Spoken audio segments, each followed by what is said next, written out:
Today we're making peanut chutney.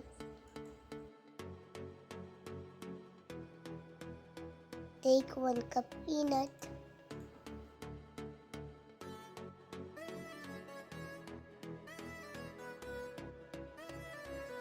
Roast till it turns brown.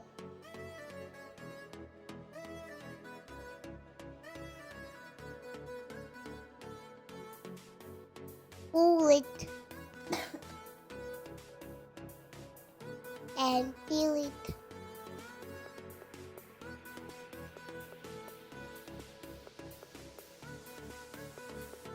Take half cup yogurt and chillies, garlic, salt and coriander.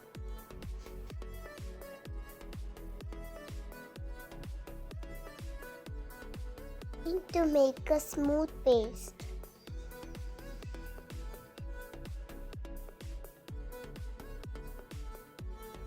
Enjoy with idly or dosa. Like and share my channel and also subscribe my channel. And thanks for watching my video.